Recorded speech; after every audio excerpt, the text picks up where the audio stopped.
Mesdames et messieurs, honorable public, bonsoir.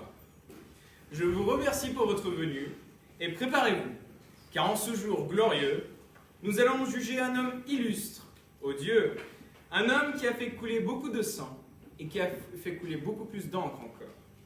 Personnalité controversée, grand homme de son temps, aux mains pleines de sang, Robespierre, car c'est de lui qu'il s'agit, est avant tout un symbole de son époque. Une France seule contre tous. Une France plongée dans le maelstrom révolutionnaire, où l'ordre ancien n'est plus et l'ordre nouveau n'est pas encore. C'est une France des progrès, c'est une France des espoirs et c'est une France des désillusions. Et qui de mieux pour décrire cette France d'antan que les témoins que nous allons faire entrer maintenant.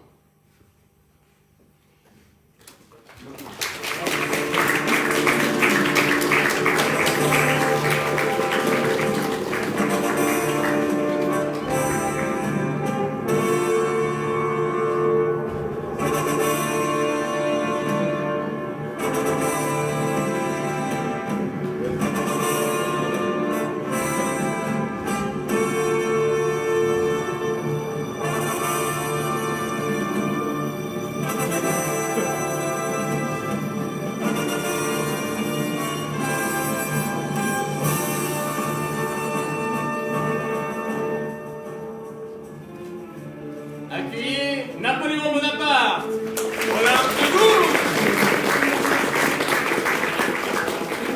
Louis-Antoine de Saint-Just, Georges Danton, Maître Savoyard, Maître Vaudry, Maître Savoyard, Georges, et Maître Cody.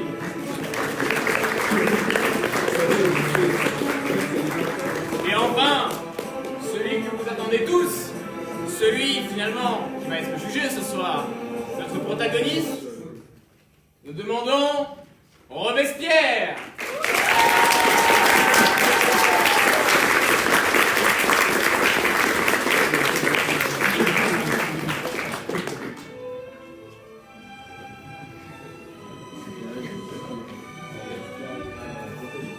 Robespierre accompagné par son escorte, constituée de Antoine Fouquet-Tinville et un Max Cheval.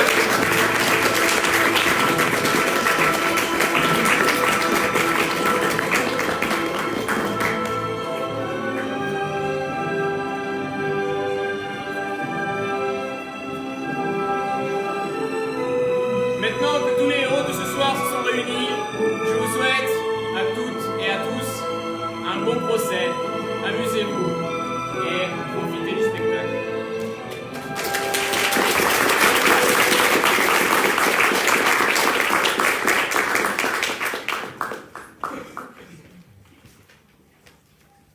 « 27 juillet 1794.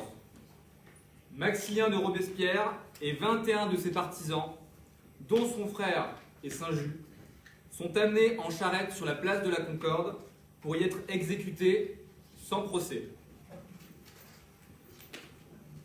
Cette cour exceptionnelle reprend les chefs d'accusation de 1794 et accuse donc Maximilien de Robespierre d'avoir mis en place le système despotique de la terreur et d'avoir conduit des attentats contre la sûreté générale de la nation en se tenant comme responsable de la suspension de certains procès, de répression et d'exécution sommaire.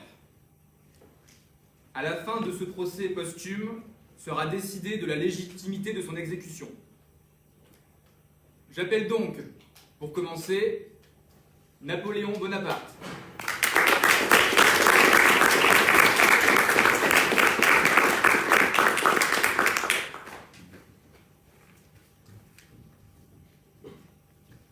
Lorsqu'il nous est demandé de juger un homme au regard de la grande histoire et non plus simplement de la sienne, il nous incombe de constater que nous sommes tous soumis à une double temporalité.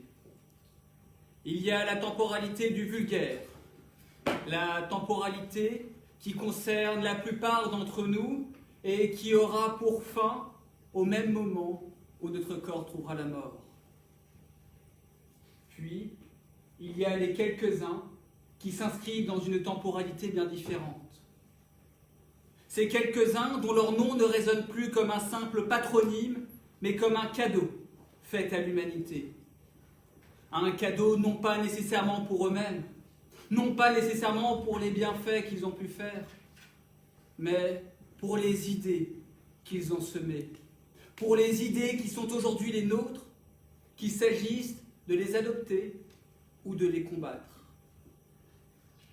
Et ce soir, en ce début du XXIe siècle, il nous est demandé de juger un homme au regard de l'histoire. Il nous est demandé de juger un homme qui, il y a maintenant plus de 200 ans, a su révolutionner son temps. Un homme qui a su s'inscrire successivement en tant que héros de la Révolution, au monstre responsable de la terreur, au défenseur du peuple et également au magnat de la guillotine arbitraire.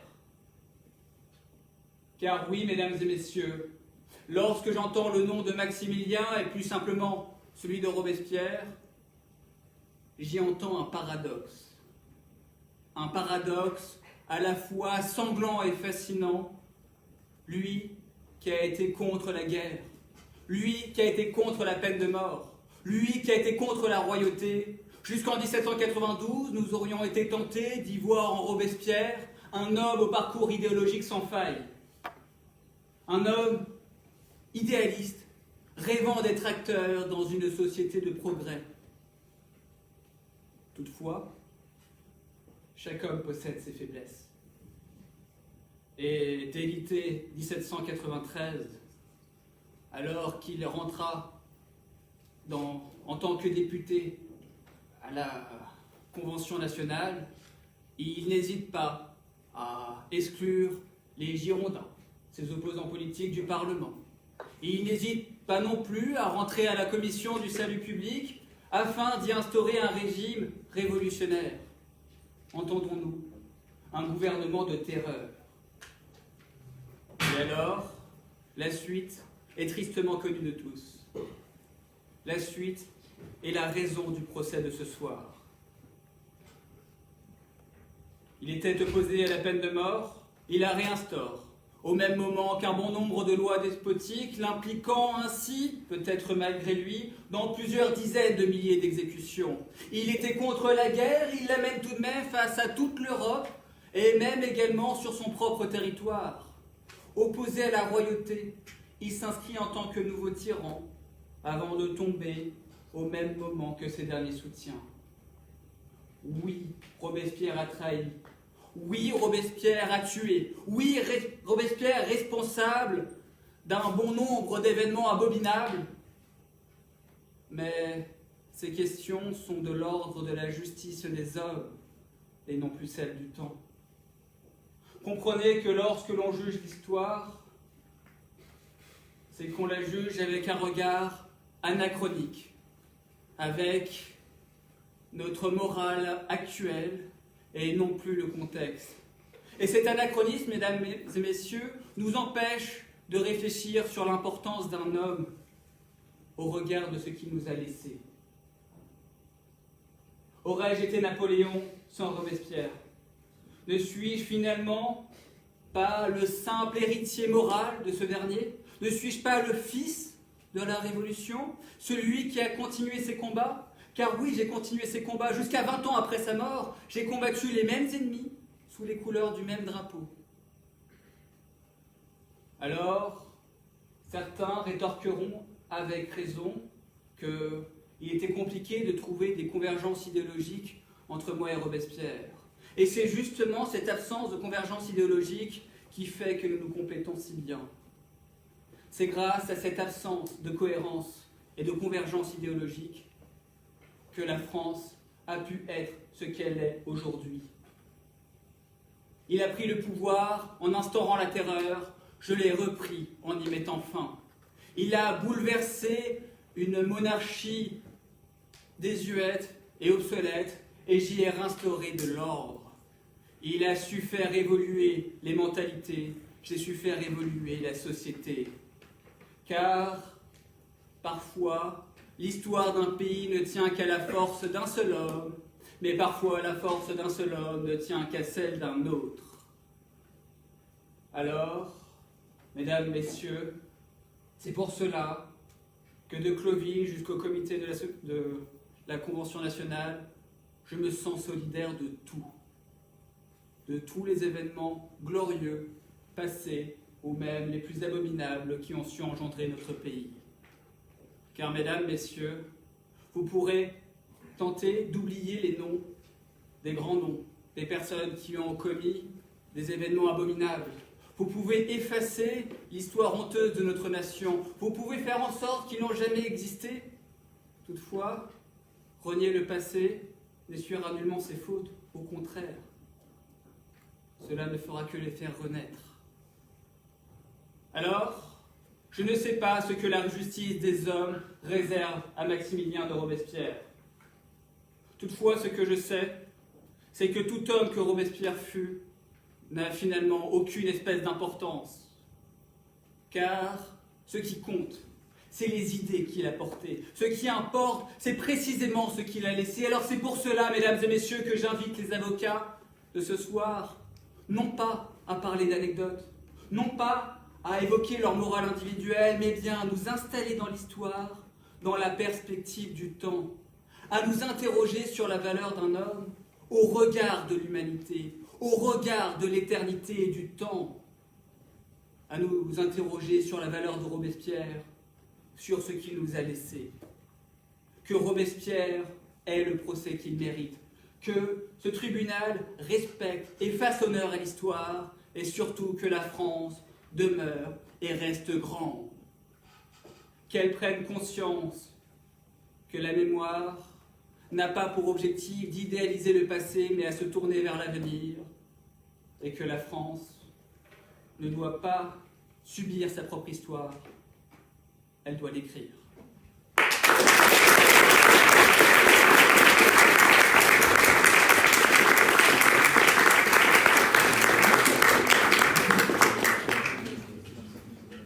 Après cette introduction édifiante, le procès peut donc commencer. J'appelle donc à la barre l'accusé, le citoyen Maximilien de Robespierre.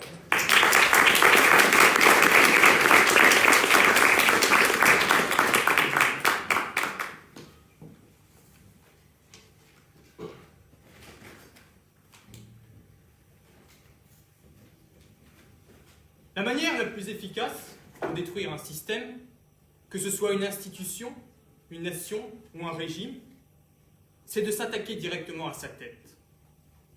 Quand vous ôtez un organisme quelconque, ses facultés de penser, vous accomplissez une chose irrémédiable, la plus irréversible qu'il soit. Vous stoppez et empêchez toute forme d'opposition. Alors, quand il fallait à tout prix endiguer la monarchie absolue, le peuple a vu juste, a jugé et a condamné Louis XVI. En monarque absolu, il s'était imposé au peuple et a été décapité, tout comme tous ces traîtres qui l'ont soutenu et qui ont souhaité agir sans la demande du peuple. Ils ont bien mérité leur mort. Mais imaginons un bref instant qu'ils aient été en faveur du peuple, qu'ils aient soutenu les idées du peuple. Alors, leur condamnation aurait été excessive et leur procès aurait été suspect. Alors, si moi, citoyen Robespierre, élu du peuple, représentant et délégué des idées du peuple, si moi, aujourd'hui, je suis l'accusé, ne serait-ce pas là une forme de quiproquo? Ce procès n'est-il pas finalement suspect? Après réflexion, on pourrait voir qu'il est suspect sous le regard de quelques scénarios. Serait-ce de la trahison? Car après tout, on entend souvent que la vermine pullule. Et donc, s'il y a toujours des traîtres à nos nations qui souhaiteraient empêcher le peuple des souverains, c'est très fréquent. Mais je me porte garant de défendre notre régime, nos institutions, une fois le procès fini. Serait-ce alors de la corruption? C'est fort probable, car finalement, nous le savons tous, l'argent achète une bonne partie des mécréants.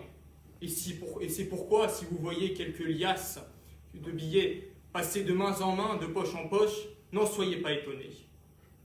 D'autant plus que si l'on décide de décapiter l'incorruptible, je pense que cette pratique deviendra monnaie courante. Bref, ce qui expliquerait ce procès n'a rien de bénéfique pour notre nation, ni même au contraire, s'attaque à la détruire. Alors, j'espère juste que la souveraineté du peuple ne sera pas mise en danger, car aujourd'hui, on s'attaque à ses représentants. Voyez-vous, je suis né parmi le peuple, je fais partie intégrante du peuple. Alors si aujourd'hui on cherche à m'accuser, ce n'est en réalité pas que moi que l'on accuse, mais également le peuple. En s'attaquant aux représentants de nos idées, c'est vous, citoyens, qui êtes accusés. Vous, citoyens, qui êtes accusés. Vous aussi. Et vous aussi, messieurs les jurés, vous êtes accusés. J'ai toujours été élu.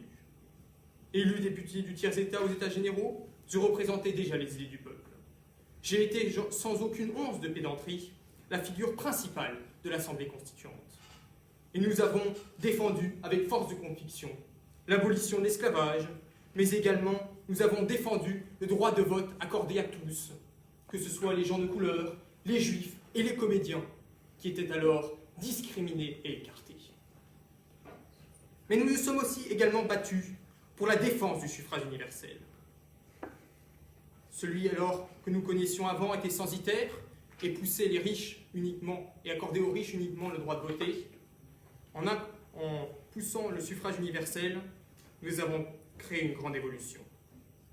Mais ce n'est pas tout. Il me serait impossible de résumer tout dans les temps impartis qu'il m'est accordé.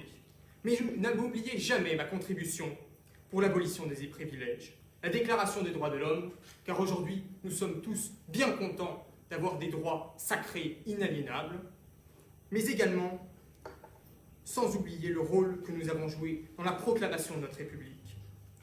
Du vote de la première Constitution française à l'édification du régime dans lequel le peuple est souverain, sont autant d'éléments pour lesquels nous avons participé à son élaboration.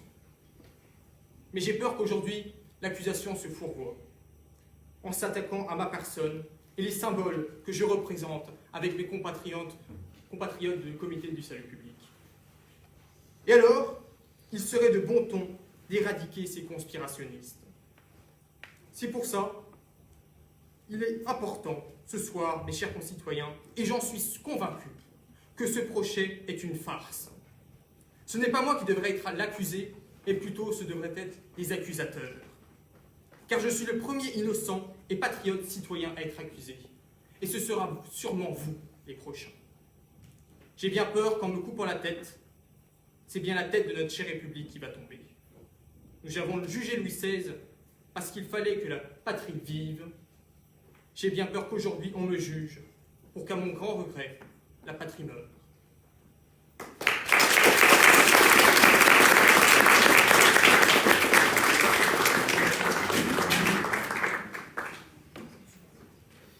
J'appelle désormais à la barre votre ami, le citoyen Georges Danton, que vous avez fait exécuter.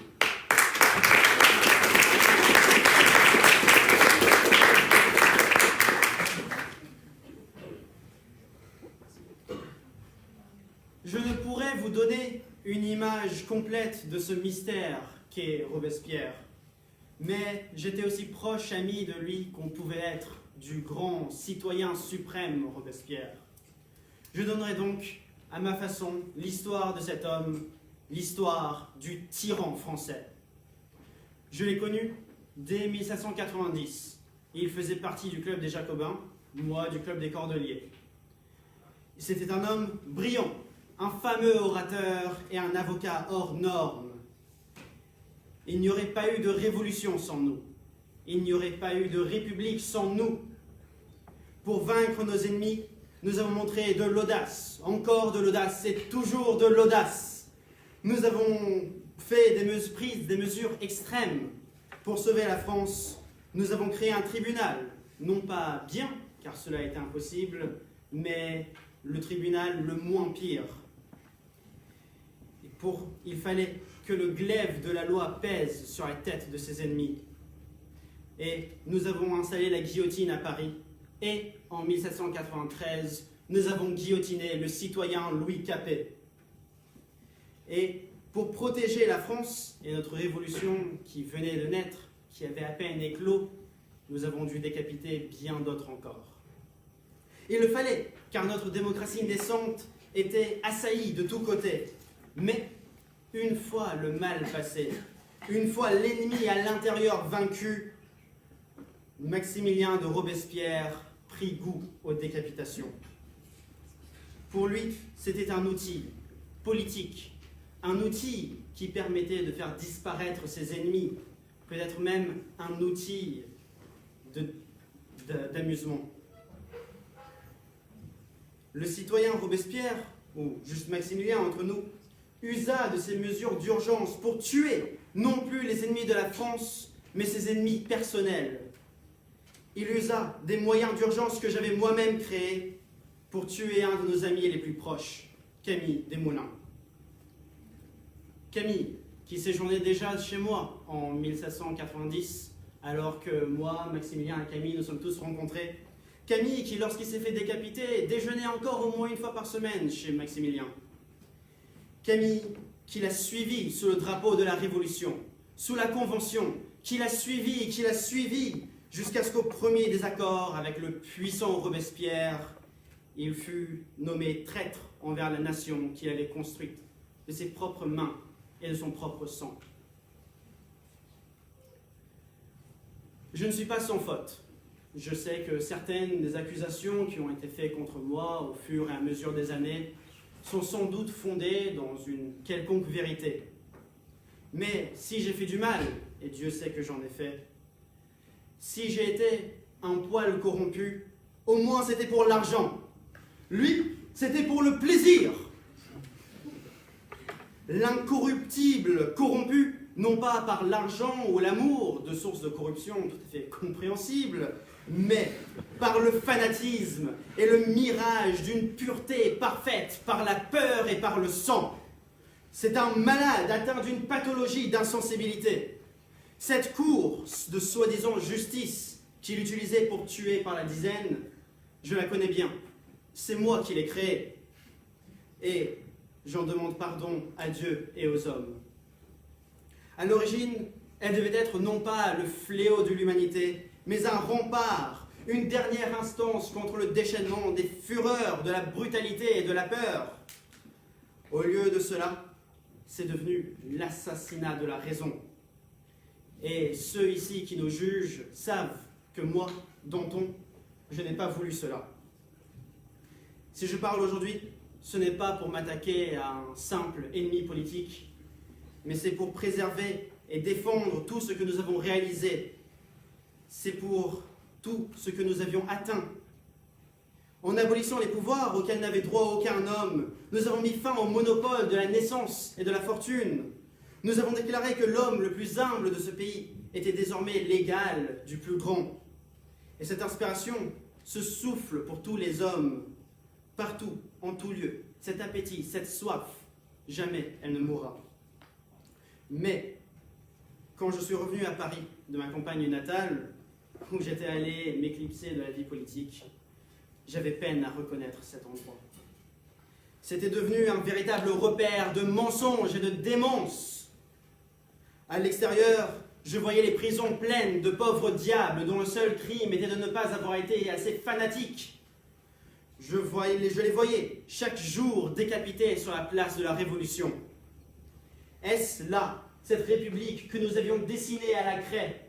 Est-ce là, ce rêve de toute une nation que nous réalisions jadis en tandem? Maximilien, toi qui plaidais la cause des opprimés, qui étais contre la peine de mort et contre les tyrans, tu es devenu le monstre que tu as passé ta jeunesse à attaquer. Maximilien, je ne te reconnais plus.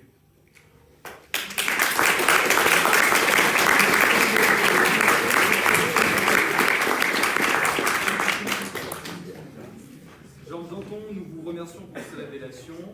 J'appelle donc désormais à la barre votre camarade Robespierre, le citoyen Louis-Antoine de Saint-Just.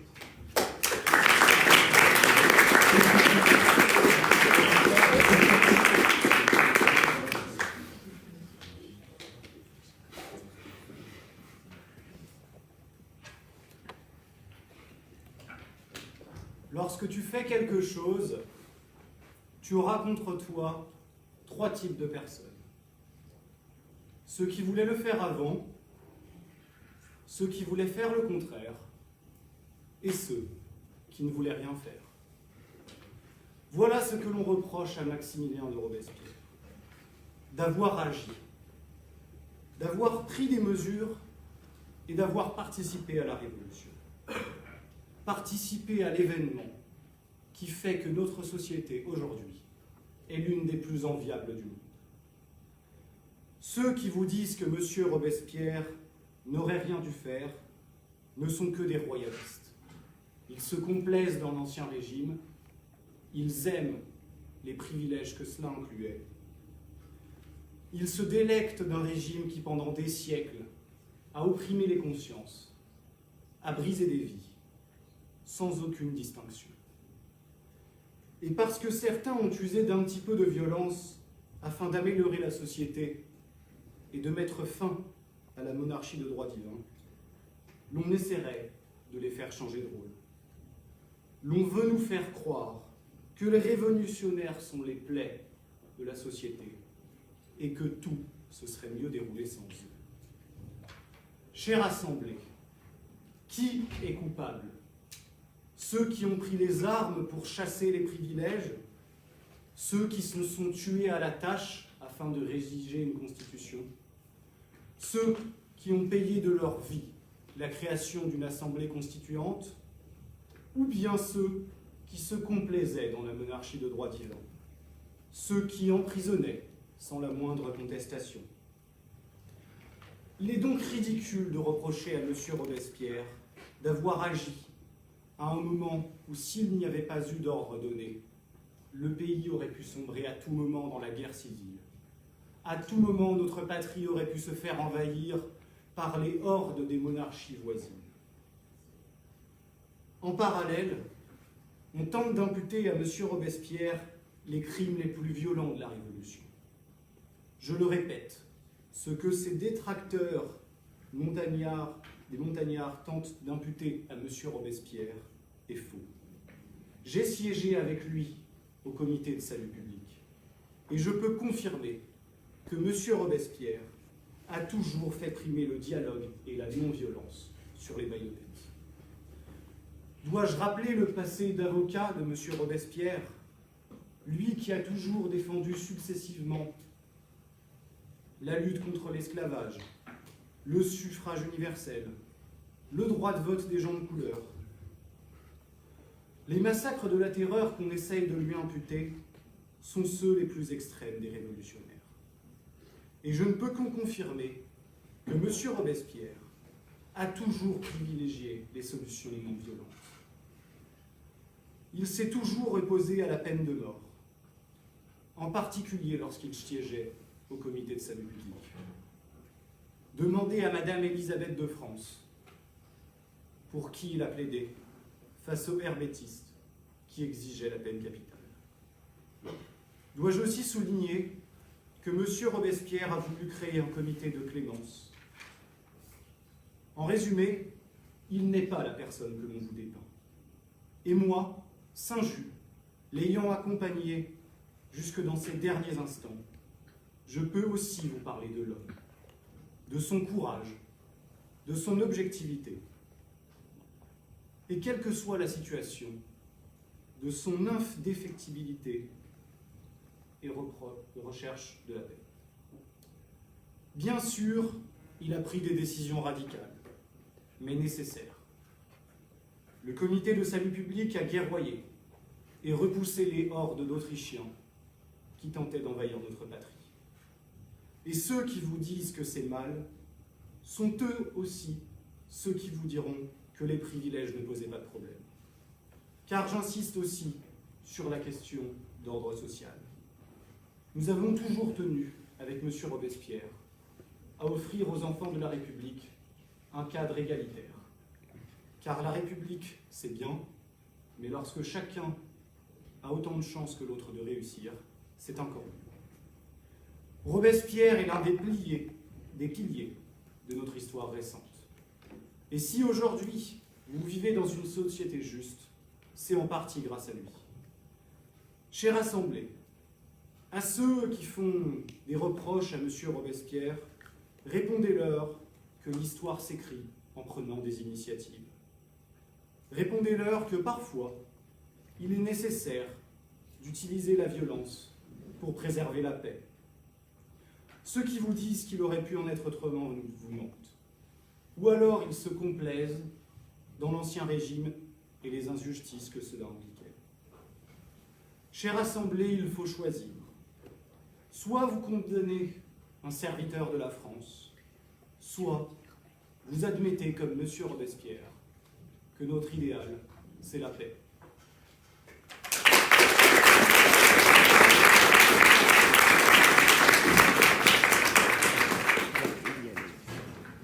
J'appelle désormais à la barre la femme de lettres et femme politique, la citoyenne Olympe de Gouges.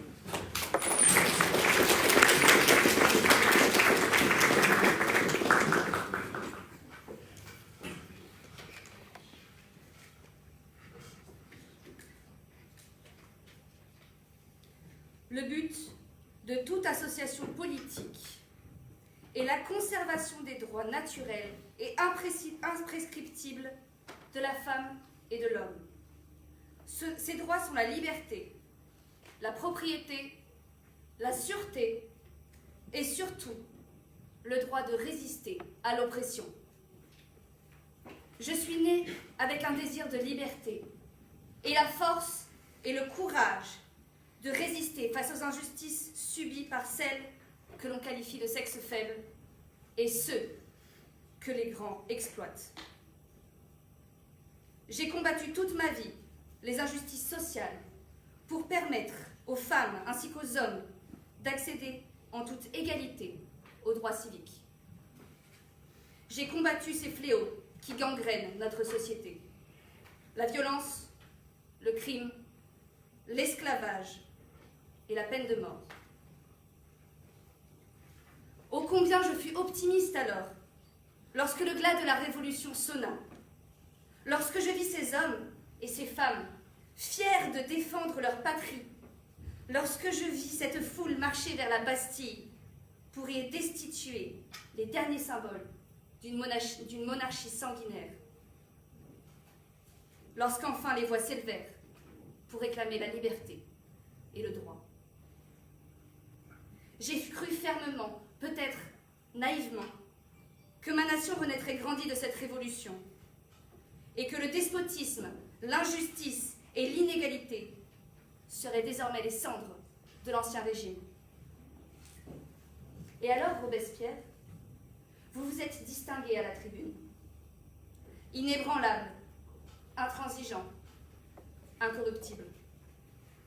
Vous portiez sur vos épaules les valeurs de la République et de la Révolution. Nous sortions d'une période d'inégalité pour tendre vers un idéal de liberté et de dignité humaine.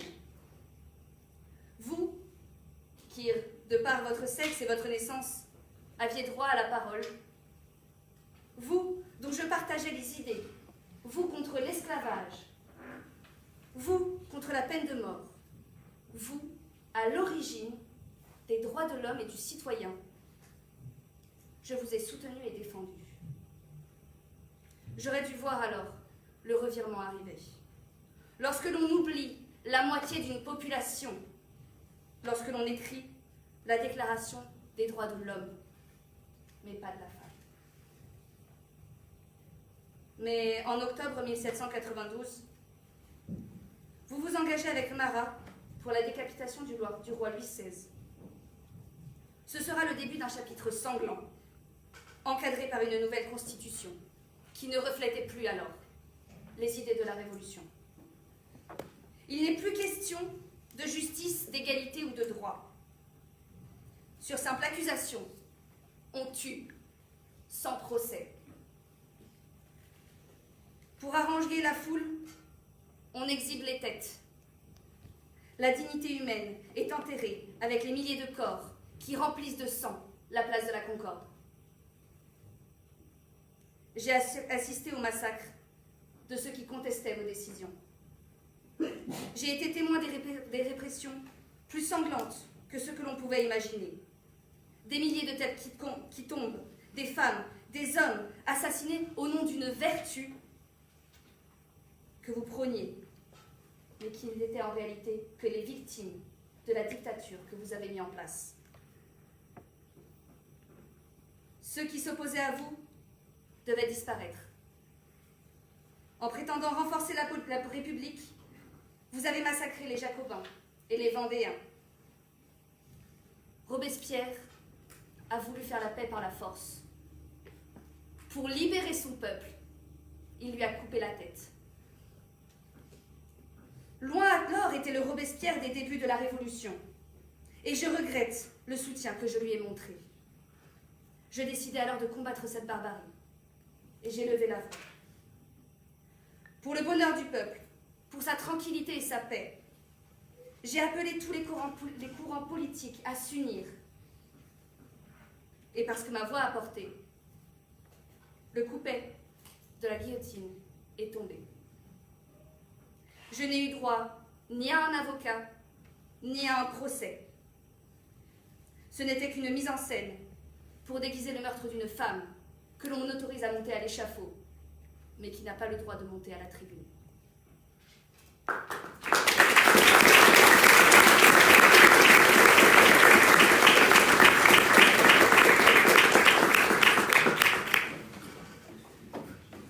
Nous allons donc appeler les avocats, et j'appelle pour commencer le premier avocat de l'accusation.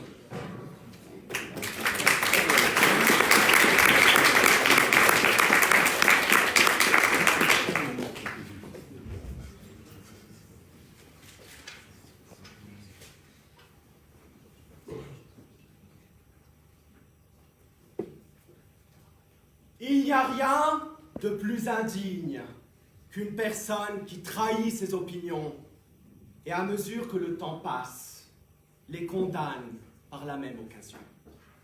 Il n'y a rien de plus dangereux qu'une personne qui croit fermement en la vertu et qui pourtant s'efforce de l'éventrer.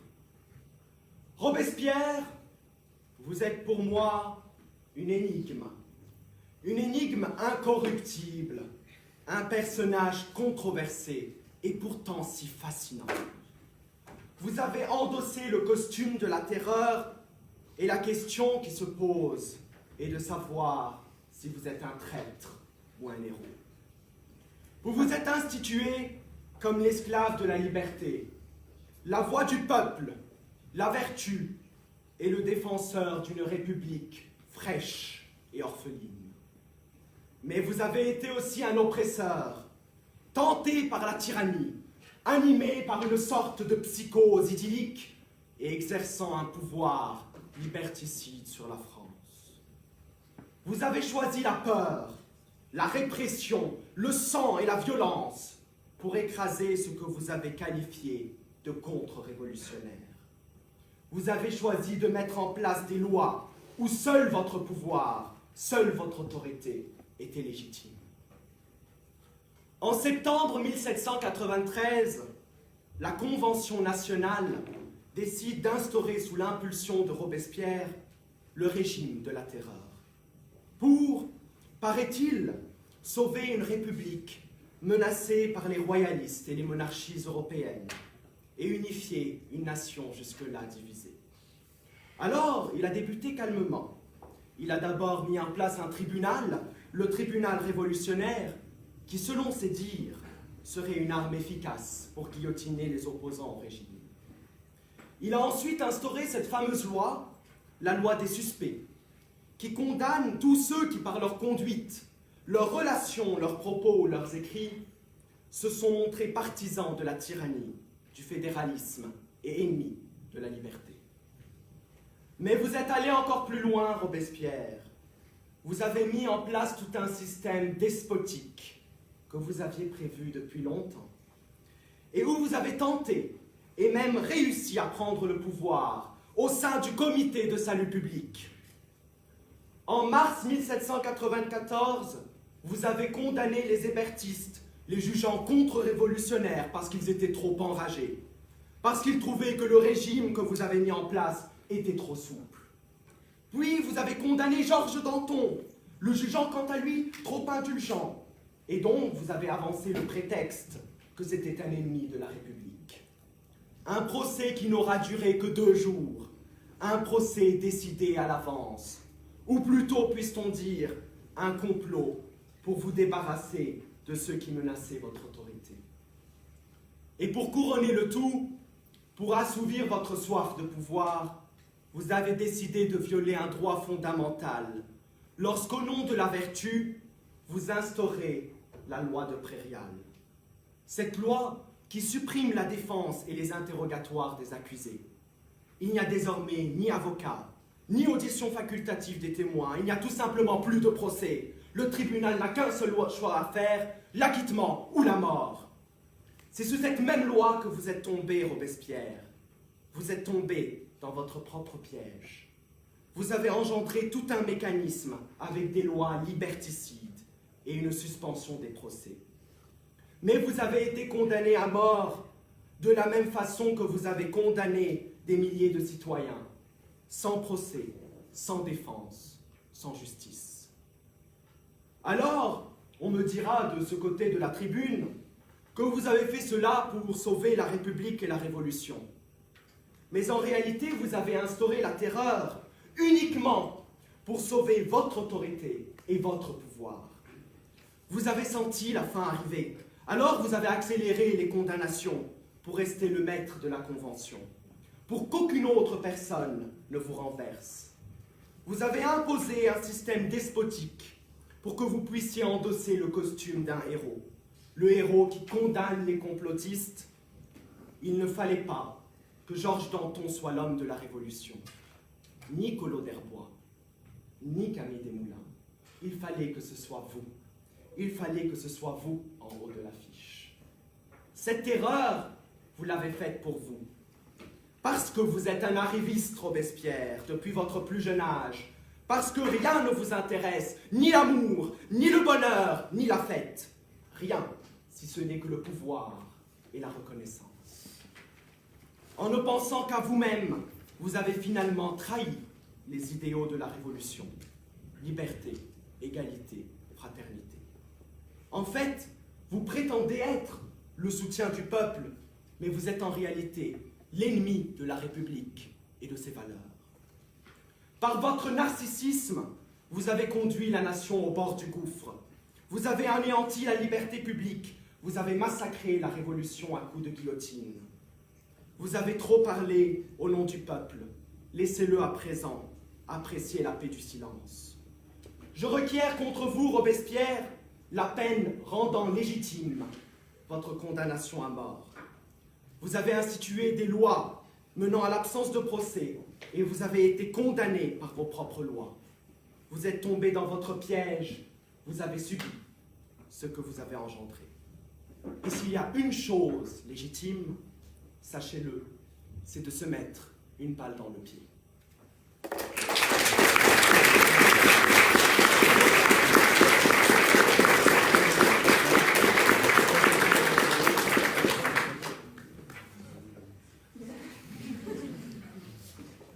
Maître Sawaya, la Cour est perplexe et a une question pour vous.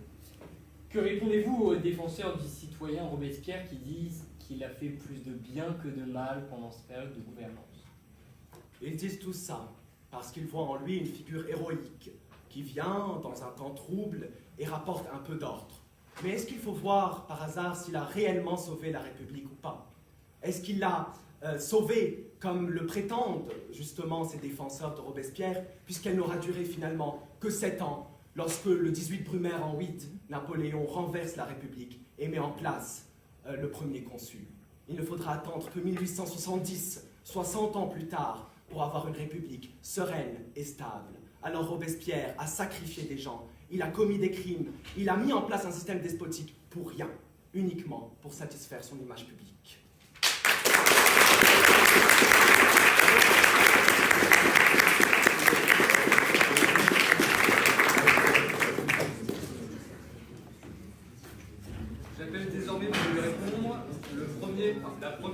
chef de la défense.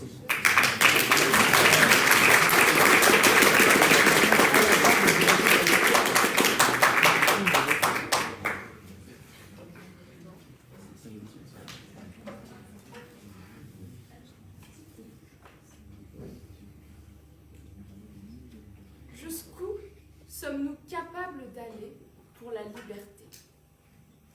Quel est le prix à payer pour avoir le droit de s'exprimer, le droit d'être en sécurité, le droit à l'égalité? À l'heure actuelle, ces droits nous sont garantis par notre Constitution, mais cela n'a pas toujours été le cas. Et c'est pour cela que nous sommes ici aujourd'hui. Il a fallu que nos ancêtres, les personnes dont nous avons le devoir de porter l'héritage, se battent pour acquérir les valeurs si chères à la France d'aujourd'hui. Nous nous devons de porter l'héritage des défenseurs de nos droits, de Philippe Auguste, qui a porté l'étendard français sur le champ de bataille pour repousser les envahisseurs anglo-saxons et germaniques et ainsi refuser notre soumission, au général de Gaulle, qui en temps de guerre a garanti la souveraineté de notre nation, en passant par Robespierre, sans qui la République ne serait qu'illusion. Nous ne pouvons pas construire une maison sans s'assurer de la pérennité de ses fondations. Et en de circonstances exceptionnelles, il faut prendre des mesures exceptionnelles pour la bâtir, cette maison. Robespierre l'a bien compris. Pour pouvoir accorder libre arbitre, liberté et souveraineté aux citoyens du peuple français, il lui a fallu préserver la République et la sauver pour unir et forger la nation. C'est dans cette volonté qu'il était fermement opposé à l'entrée en guerre de la France face à l'Autriche, l'Espagne, la Prusse et tous les autres réactionnaires qui voulaient tuer la Révolution par le fer. L'armée française n'était pas prête à mener une guerre et il estimait que les changements étaient d'abord à opérer au sein même de notre pays. Défendre la République, c'était tout l'enjeu des mesures prises par Robespierre. Des mesures qui se présentaient comme un mal nécessaire. Des mesures appropriées au déchirement fratricide des Français, comparables aux décisions funestes prises en temps de guerre. Mais Robespierre pensait au peuple, il pensait aux citoyens français en devenir. Il était contre le suffrage censitaire, le droit de vote ne s'achetant pas, fermement opposé à l'esclavage, car les hommes naissent libres et égaux en droit, et était désireux de fixer les prix des produits de première nécessité pour éviter une famine parmi les foyers les plus modestes.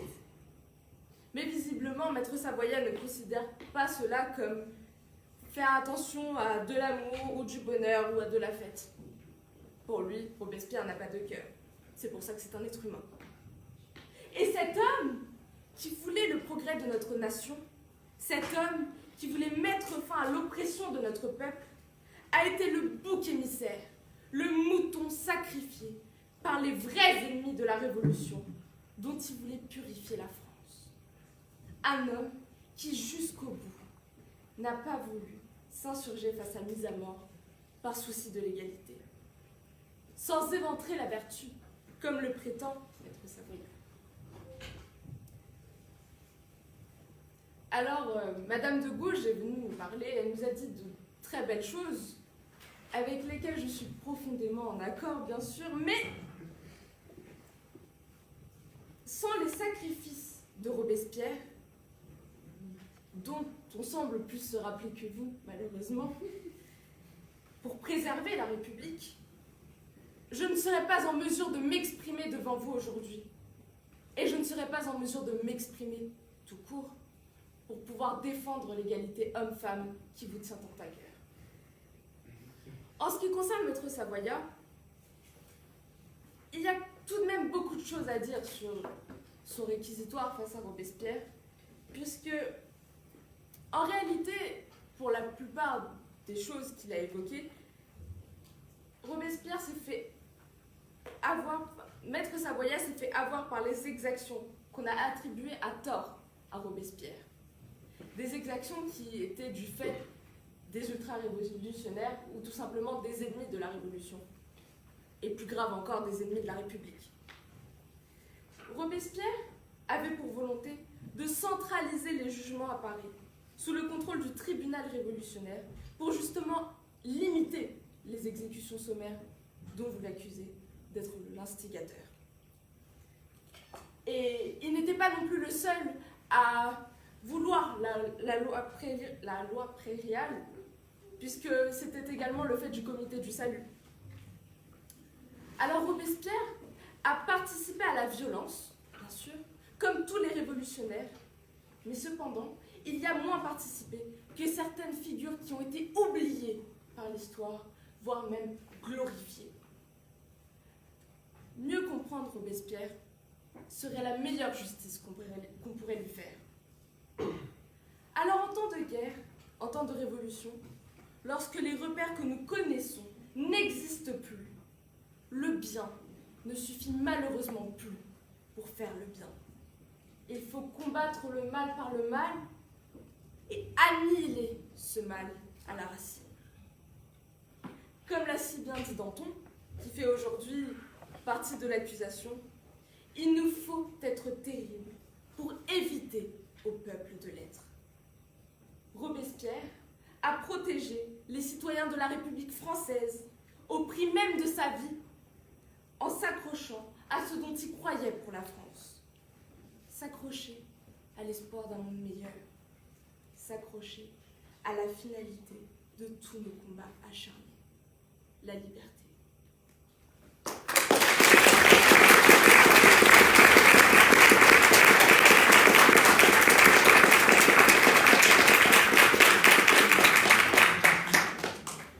Maître, j'ai une question. Vous nous avez dit que Robespierre était contre le suffrage censitaire. Pouvez-vous nous expliquer alors pourquoi il a accepté d'être élu dans une circonscription où seuls les membres de son parti, du Club des Jacobins, avaient le droit de vote et où tous les autres étaient interdits de suffrage? Eh bien, je pense que, sans être dans la tête de Robespierre, il a dû s'adapter aux circonstances présentes au moment de son élection et qu'il a donc dû faire avec, parce qu'on ne peut malheureusement pas tout révolutionner en un jour, et qu'il a donc dû s'adapter aux conditions qui étaient en vigueur pour pouvoir se faire élire et ensuite changer les choses.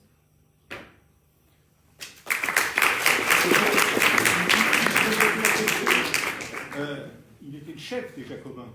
S'il n'avait pas été d'accord avec la loi qui l'accordait le droit de vote qu'à son parti, il aurait quand même pu faire évoluer les choses avant d'être élu. Non? Certes, mais je pense que le but d'une république, c'est de faire fonctionner la démocratie, et je pense qu'il ne peut pas être le seul à prendre une décision, et il devait y avoir d'autres personnes qui devaient jouer aussi sur le fait que cette élection s'est passée ainsi. Ok, troisième question. Pour finir, maître, vous qui défendez Robespierre et sous les accusations de Madame de Gouges, reconnaissez-vous ce soir devant cette assemblée constituante que Robespierre est misogyne?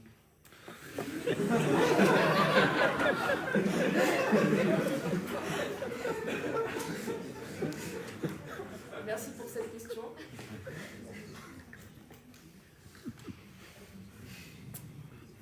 Si vous voulez mon avis, qui sera pour répondre à cette question personnelle, je pense que les femmes n'étaient pas assez représentées et les femmes n'avaient pas suffisamment de voix pour s'exprimer, pour qualifier des hommes de misogynes ou non, puisqu'ils étaient en majorité à s'exprimer, et que je pense qu'à cette époque, comparé à maintenant, tous les hommes étaient misogynes.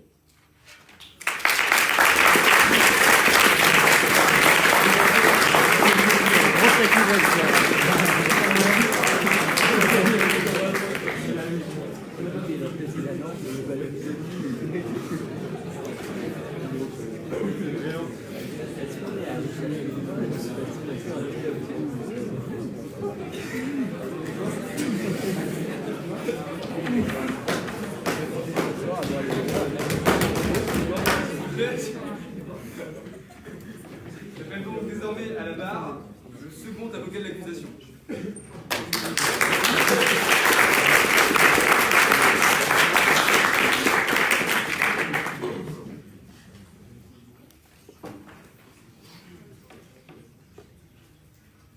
Il n'y a point de plus cruelle tyrannie que celle que l'on exerce à l'ombre des lois et avec les couleurs de la justice. Exercer la tyrannie de la sorte, c'est exactement ce qu'a fait notre accusé ici présent en instaurant la terreur. Un régime sanguinaire et meurtrier, dont le prétexte était de rétablir une justice perdue sous la monarchie. Une justice pour la France, une justice pour le peuple français. Seulement, tout n'était qu'illusion, tout n'était que mensonge. Parce que cette justice tant espérée était en réalité déguisée en un abus de pouvoir, dont nul autre que M. Robespierre en fut l'auteur. Un abus de pouvoir qui a conduit à des crimes et à des massacres sans précédent. Contrairement à ce que prétend mon interlocutrice, Robespierre, au travers de ses actes et de ses façons de faire les choses, n'est pas parvenu à unir la nation. Bien loin de là. En effet, la terreur n'aura mené qu'à une division flagrante du peuple français, entre indulgents et enragés, entre royalistes et révolutionnaires, vendéens et républicains, sans-culottes et girondins. Il n'y aura eu au cours de cette sombre période pas même un semblant d'unité au sein de la nation. La seule chose qui, malheureusement, les unissait tous est le sort qui leur était réservé, à savoir la guillotine, dès lors que vous n'étiez pas en parfait accord avec le système mis en place, ou plutôt imposé par le citoyen Robespierre, vous finissiez la tête tranchée par cette impitoyable lame d'acier. Et même vous, chère avocate, qui le défendez si ardemment, qui sait si à l'époque vous auriez encore la tête sur les épaules? Et je le dis bien au sens propre, parce que visiblement vous avez déjà la tête dans les nuages. Robespierre, bourreau de la Vendée, vous ne pouvez soutenir avoir servi votre peuple et votre nation quand dans les faits, vous les avez mis en péril. Plusieurs milliers de citoyens furent fusillés, noyés, guillotinés lors des violentes répressions mises en place par vos forces républicaines. Comme vous, ils étaient français, et comme vous, ils désiraient une France gouvernée par la justice. Seulement, au lieu de cela, et par votre faute, c'est des attentats contre la sûreté générale de la nation auxquels ils ont eu droit. Des milliers de villages démolis, rasés et brûlés jusqu'au centre par vos colonnes infernales.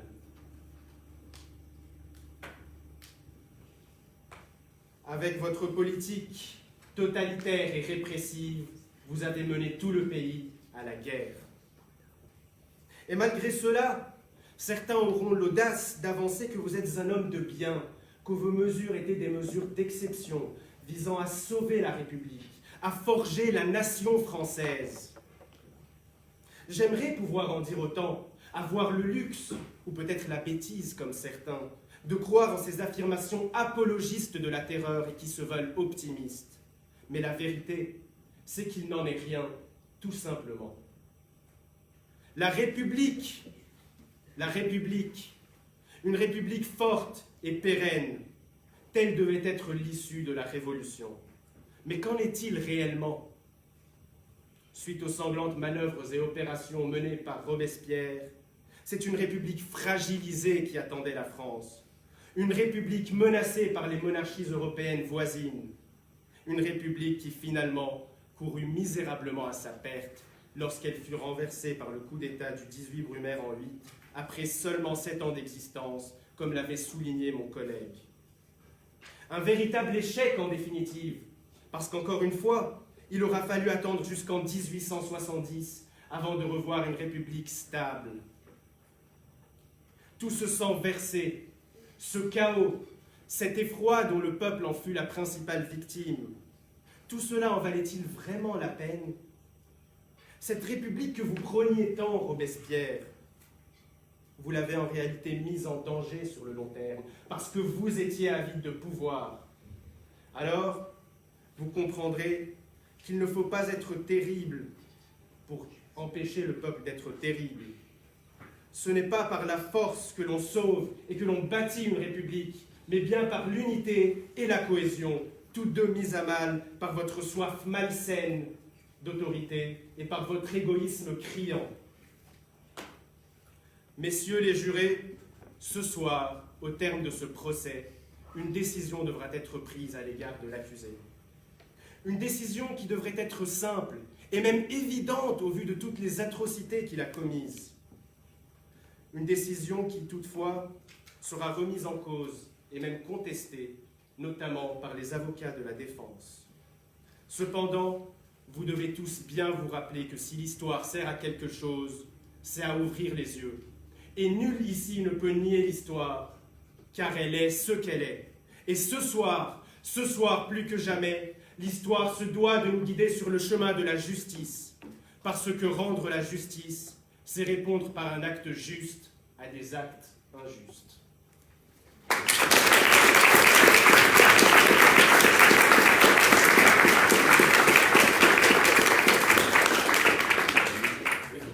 Maître, vous voulez faire guillotiner Robespierre parce qu'il faisait guillotiner les gens. En quoi l'envoyer sur l'échafaud est-il différent de ce que lui pratiquait en envoyant les autres sur l'échafaud? Je ne cherche pas à guillotiner Robespierre, mais bien à légitimer sa condamnation à mort qui avait été faite sans procès à l'époque.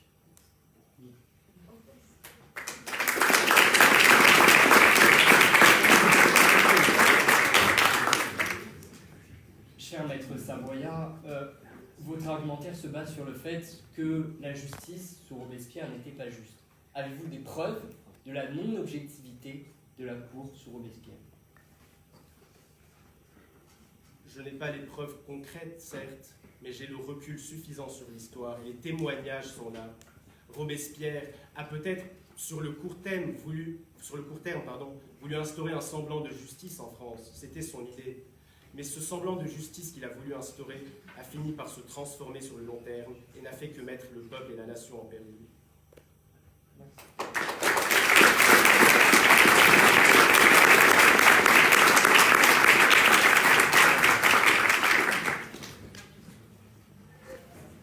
Pour clore ce débat, j'appelle désormais à la barre le second avocat de la défense.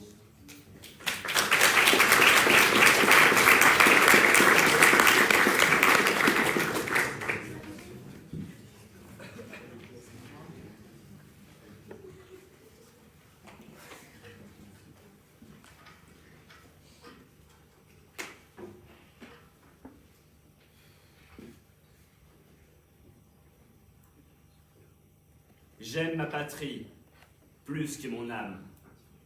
Cette phrase, Machiavel aurait pu l'écrire afin qu'elle soit prononcée par mon client. Aucun autre homme ne mit jamais autant sa vie en jeu alors que Maximilien de Robespierre ne le fit pour la France.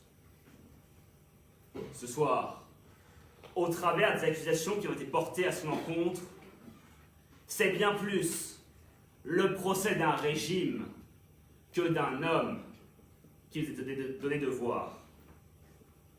Madame Cody s'est évertuée à vous le démontrer.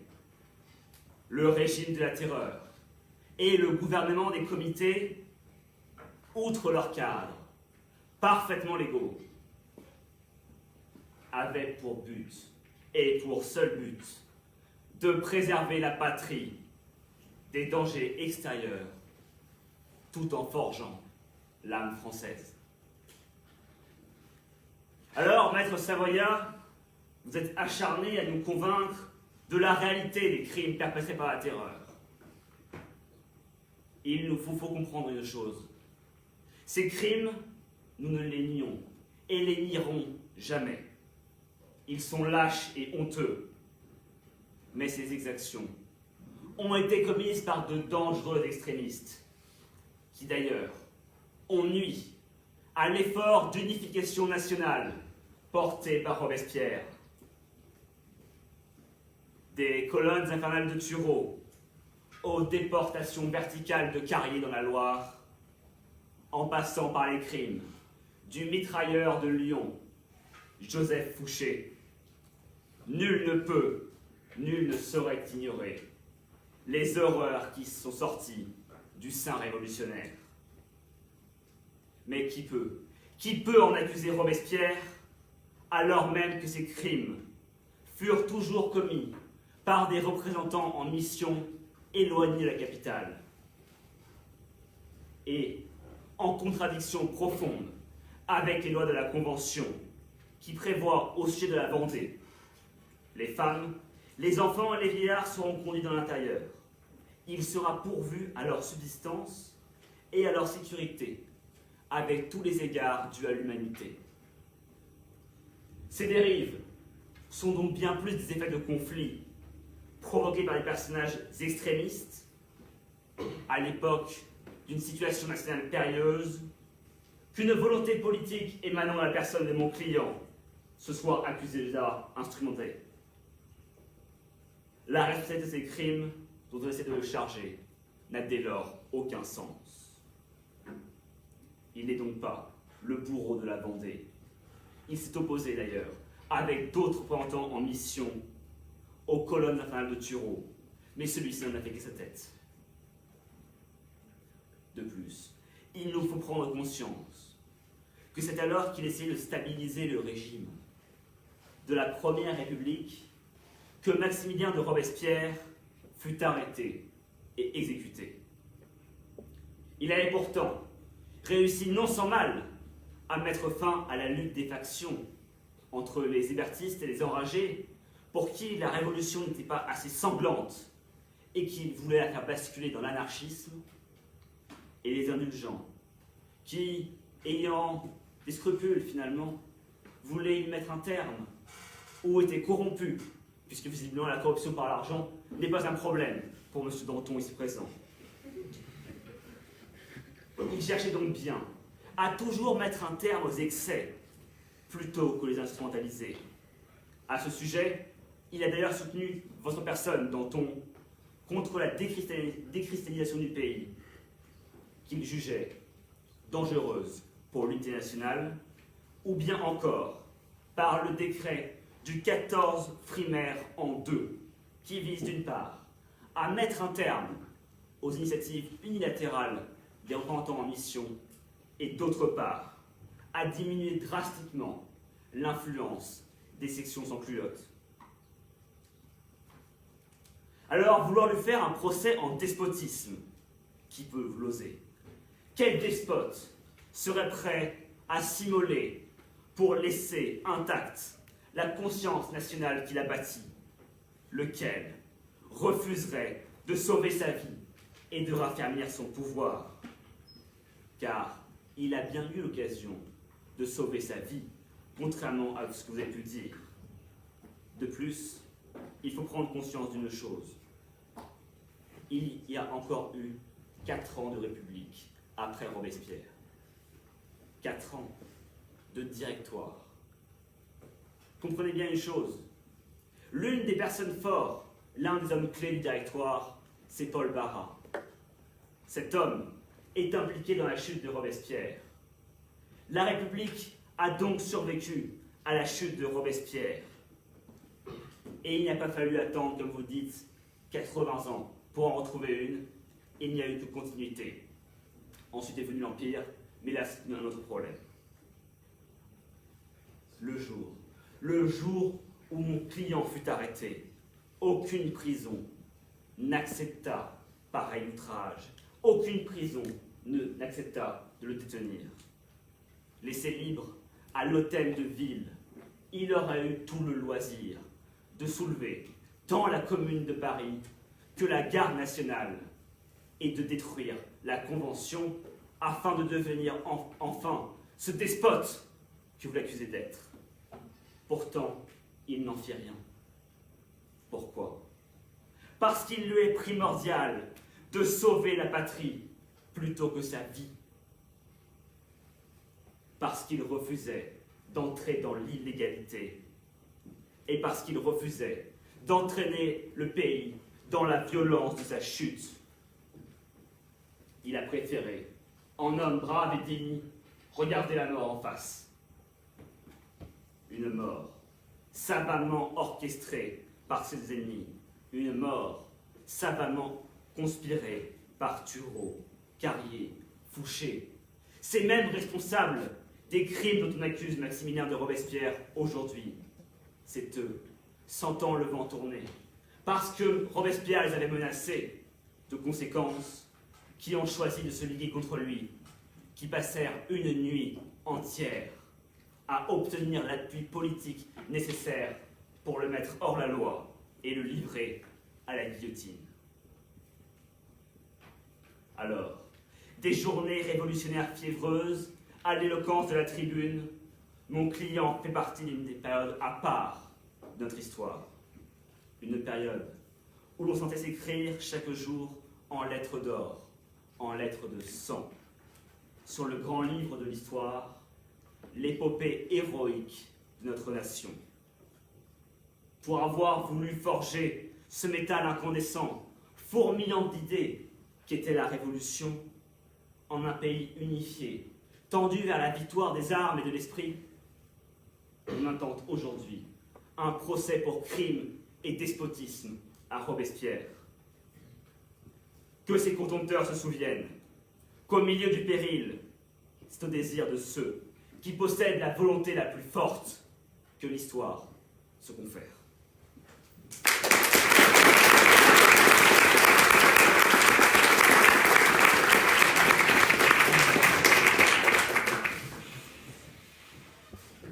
Cher maître, quelle est, selon vous, la responsabilité de Robespierre sur les différents crimes commis par ses fervents suiveurs, défendeurs, dont il a exprimé le besoin de faire les actions qu'ils ont réalisées? Il y avait 9 membres au comité de salut public. Ces personnes sont donc tout autant responsables que Robespierre, si d'aventure on ose le qualifier de responsable, des débordements faits loin de Paris, à parfois 5, 6 journées de cheval de la capitale.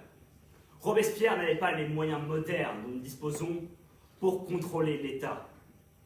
Sa responsabilité est donc nulle.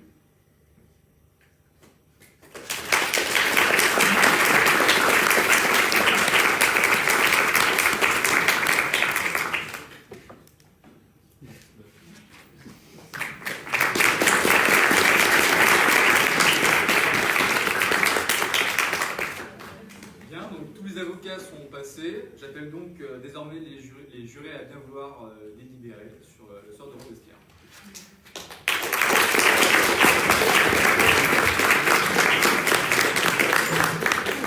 Petit message à tous ceux qui ne sont pas du pôle Léonard de Vinci, n'oubliez pas de reposer votre badge, qui est pour ceux qui l'ont reçu normalement, à l'entrée au moment où vous sortirez.